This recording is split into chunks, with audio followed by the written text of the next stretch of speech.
Replace the condenser probe. Remove the machine's back panel.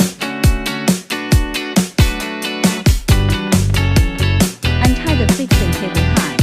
Open the black mainboard cover. Cut the cable ties. Unplug the condenser probe.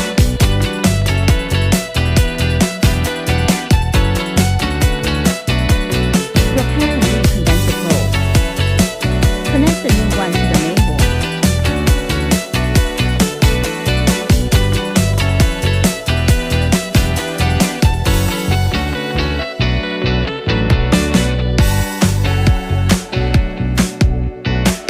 Secure the wires.